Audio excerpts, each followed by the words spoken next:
Welcome to 12th standard botany class, children. I hope all are fine and safe by the grace of God.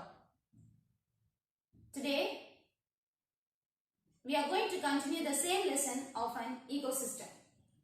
Chapter 7, Ecosystem. Do you remember what and all we have completed, children?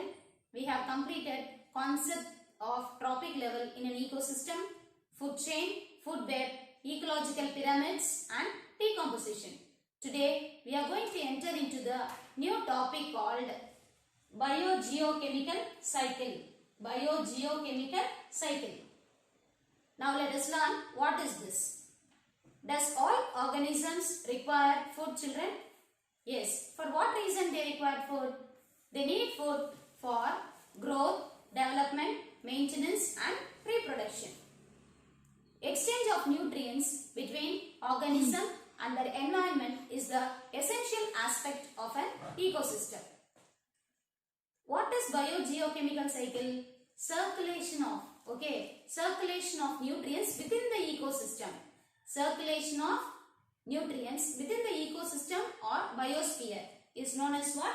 Biogeochemical cycle, which is otherwise known as nutrient cycle or cycling of materials. There are two basic types of cycles are there. They are gaseous cycle and sedimentary cycle. Gaseous cycle. If the nutrients are present in the form of gas, it is called as gaseous cycle. If the nutrients are present in the form of sediments, it is known as what? Sedimentary cycle. Gaseous cycle includes atmospheric oxygen, carbon, nitrogen. Sedimentary cycle includes phosphorus, sulfur and calcium. Even though we have many cycles, we are going to discuss only two cycles in our topic. That is carbon cycle and phosphorus cycle. Carbon cycle. What is carbon cycle? The circulation of carbon between the organisms and the environment is known as what? Carbon cycle. This carbon is present as a part of all biomolecules. Okay. The cycling of carbon between the organism and the atmosphere is a consequence between two processes, two reciprocal processes, namely photosynthesis and respiration. What happens in photosynthesis? The carbon which is enter into the carbon which is used as a raw material for the production of water, food, is it not? So here the food which is prepared through photosynthesis process is being eaten by water. Consumers, that is primary producers. Okay, producers, they prepare the food with the help of what? Carbon. Okay, this primary producers, the food which is produced by the producers is being eaten by the consumers. Consumers, what they are doing? They are transferring the food from one trophic level to the next trophic level. Okay, this is how the carbon which is produced by the produced through the photosynthesis process is being transferred from one trophic level to the another trophic level. During photosynthesis, the carbon is taken in. Okay. Now, the food which is produced by the producers is being eaten by the consumer. Okay. And then by the next secondary consumer and then the tertiary consumer and the top carnivorous. Is it not? Now, what happens here? During respiration, this organism, they releases water.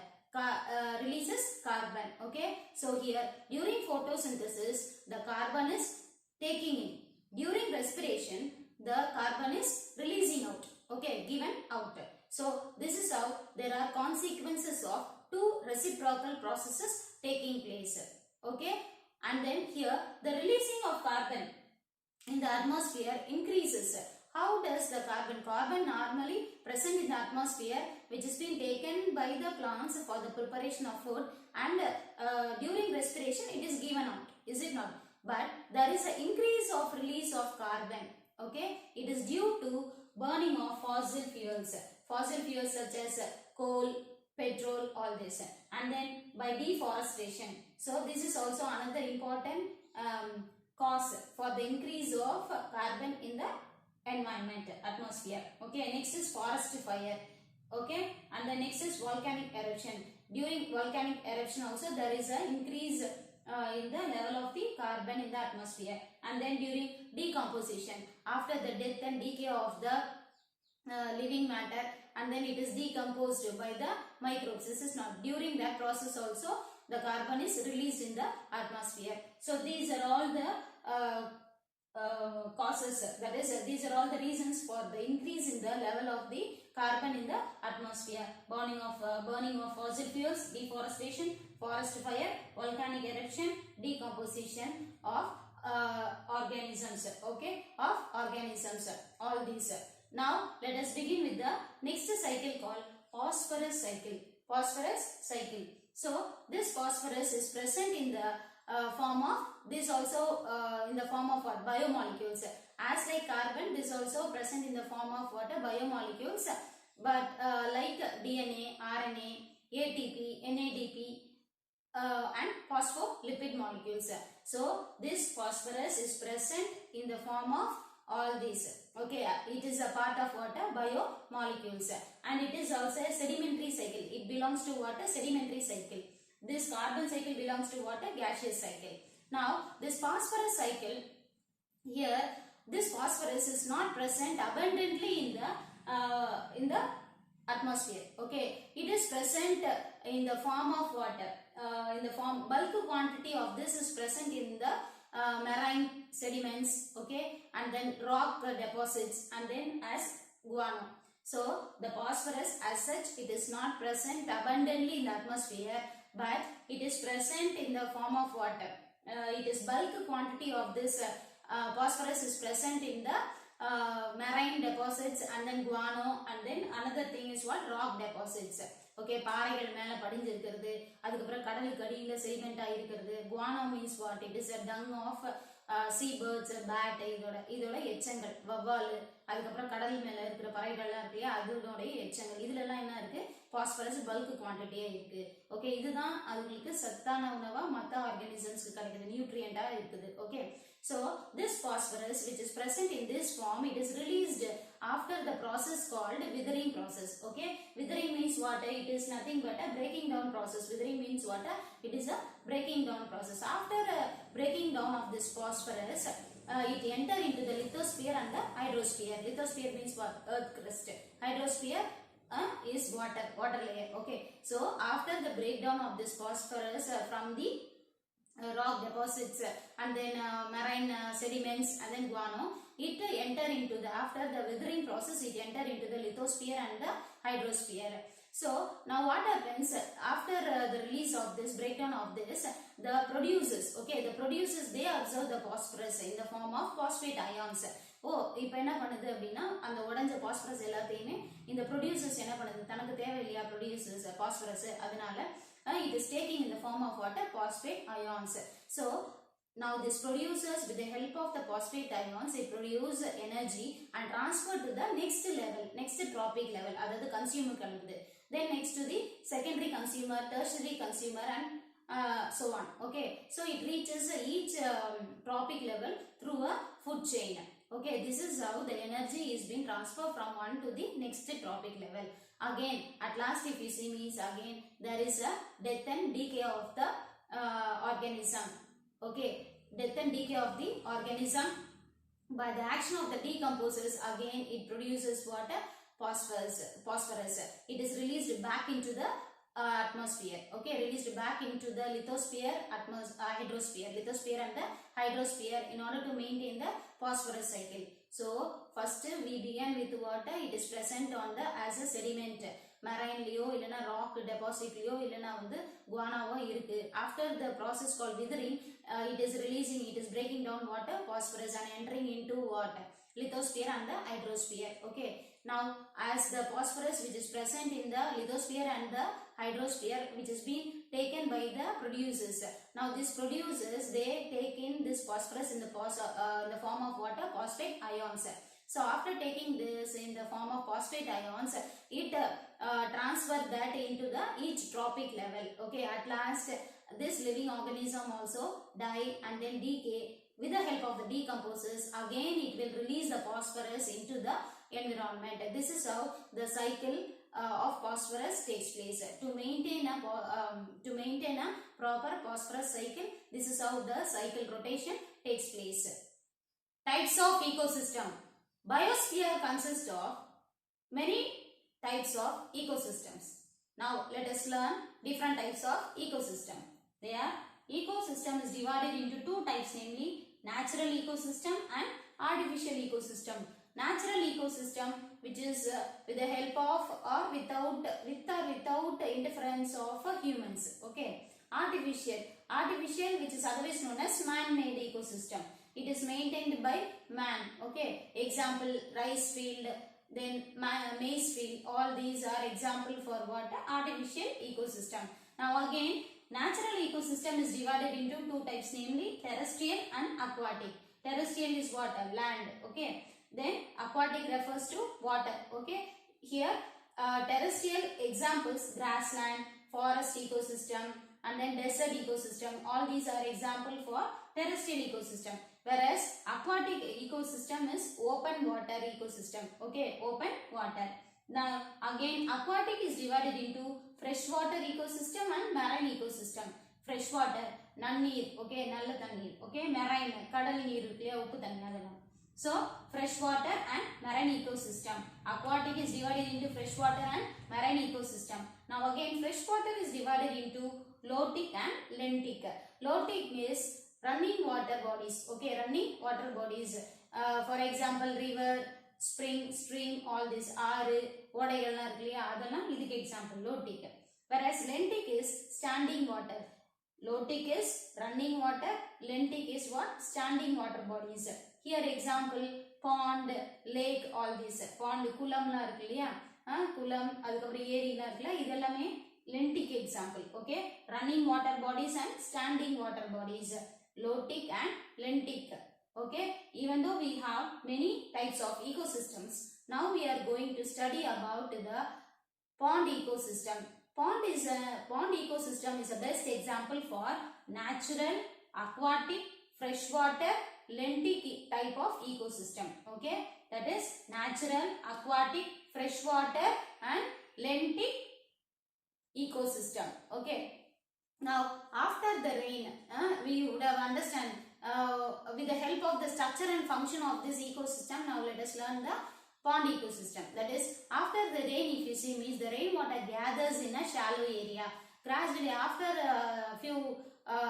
sometimes, if you see, means this water which is present in the shallow area, there you could see different kinds of organism present in that. Okay, such as microbes, plants and animals become a part of that ecosystem. Okay. Now this pond ecosystem, which shows it is a complex interaction between the biotic and the abiotic components in it. Okay, so now let us learn in detail about the pond ecosystem. Abiotic factors. Abiotic factors, here it includes dissolved inorganic and organic substances which is derived from the dead organic matter. Okay, so here dissolved inorganic substances such as carbon dioxide, oxygen, calcium, nitrogen and phosphate. All these are inorganic substances which is derived from the dead organic matter. And organic substances such as amino acids and humic acids. Amino acid and humic acid, these are formed from the dead organic matter. Okay. Now the function of this pond ecosystem, it is regulated by few factors like, okay, function means the work of the pond, how it occurs. Okay, it is because of light, temperature, pH value of the water and other climatic factors. So light, temperature, pH value of water and climatic factors, all these play very important role in the functioning of the pond ecosystem. Okay, now let us learn the biotic components. Okay, biotic components, here it includes producers, consumers and decomposers. Okay, so these are the different kinds of what? Biotic factors. That is producer, consumer and decomposers comprises what? Biotic components. Now let us learn in detail about the producers. Okay, a variety of producers are there in this pond ecosystem. Okay, they are phytoplankton, filamentous algae, floating plants, submerged plants, rooted floating, macrophytes. Okay, so these are the variety of producers. Okay, producers such as here phytoplanktons, for example, if you see Oscillatoria, Anabina, Eudorina, old box and diatoms, all these are phytoplanktons. What are phytoplanktons? These are small plants, okay, which is present in the pond. Then next is filamentous algae. Filamentous algae such as Elothrix, Spirogyra, Cladopora, Odogonium, all these are filamentous algae. Okay, then floating plants, plants which float on the water, such as Azolla, Salvia, Pistia, Ulfia, Eichhornia, all these are called as what? Floating plants. The next one is submerged plants. Submerged plants such as which is inside the water, entirely which is inside the water, like Potamogeton, Pragmatis, all these are example for submerged plants. Then rooted floating plants.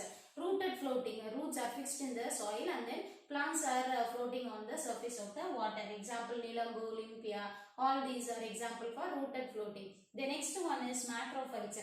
Macrophytes example Typha and then Ipomia, all these are example for macrophytes. So all these are producers, variety of producers which are the major producers of the pond ecosystem. Okay. The next comes the consumers. Consumers are the animals, okay, which depend on the producers. Okay. Now consumers such as zooplanktons, benthos, secondary consumer, tertiary consumer and top carnivores are present in the pond ecosystem. Okay. Now here it represents what? Animals. Okay. Animals represents consumer means what? Animals which is present in the pond ecosystem which depends on the producers. Now zooplanktons, they are small animals which is present such as Paramecium, Daphnia, all these are present as what is zooplanktons which is the primary consumers in the pond ecosystem. And then the benthos. Benthos means what? Bottom living animals. Bottom living animals. The animals which live at the bottom. Okay, like mollusks, annelids, all these live in the benthos. And the next is called what? Secondary consumers. Okay, secondary consumers here like water beetles, frog. Water beetles and frog are examples for secondary consumer which depend on the primary consumers. Okay. Now next one is called tertiary consumers. Tertiary consumers which is carnivores like duck, crane, all these are examples for tertiary consumers. And the top carnivores, it includes large fish, hawk and then man also. Okay, so all these are example for what? Top carnivores. Top carnivores. Okay, so consumer includes zooplanktons, benthos, secondary consumer, tertiary consumer and top carnivores. All these includes under what? Consumers. And next is decomposers. The organism which depend on water, which decomposes. Okay, that is called as what? Decomposers. Now decomposers is otherwise called as micro consumers. Micro consumers. What is the work of these decomposers? For example, bacteria and fungi. This bacteria and fungi, they help to recycle the nutrients in the ecosystem. So these two help the nutrients to recycle. Okay, help to recycle the nutrients in the ecosystem. They are present in the mud and in the mud water and in the bottom of the pond. Okay, the bacteria and fungi which is present in the bottom of the pond, they help to recycle the nutrients in the ecosystem. Okay, they perform the process of what? Decomposition, so that they will enrich the nutrients in the pond ecosystem.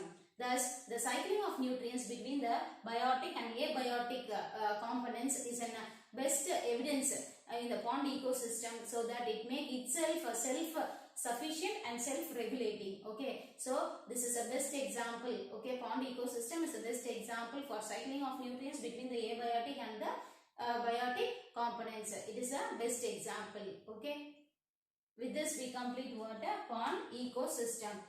Stratification of pond ecosystem.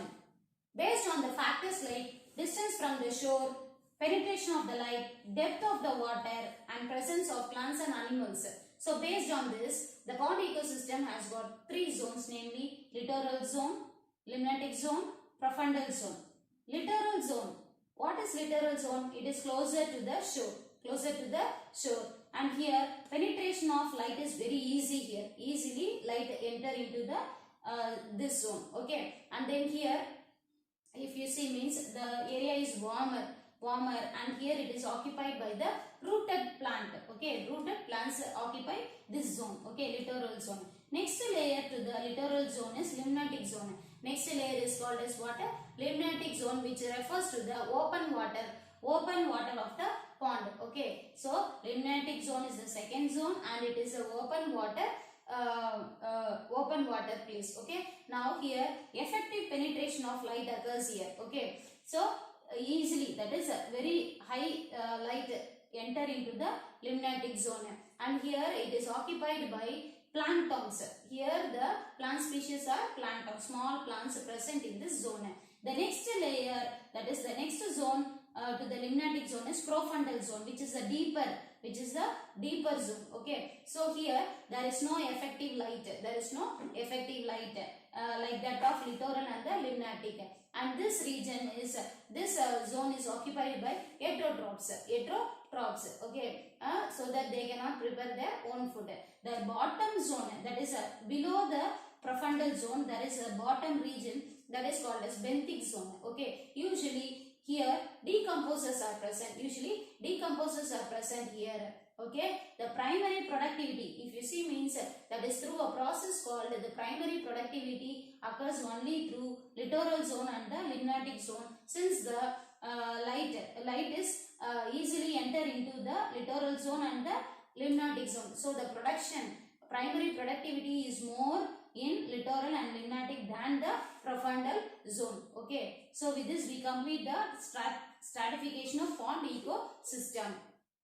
Ecosystem services means benefits. Okay, so here the benefits that people derive from the nature is called ecosystem services. According to Robert Constanza et al. In 1927, he stated that benefits provided to humans through the transformation of resources into flow of essential goods and services is called ecosystem services. Okay, there are variety of benefits are there.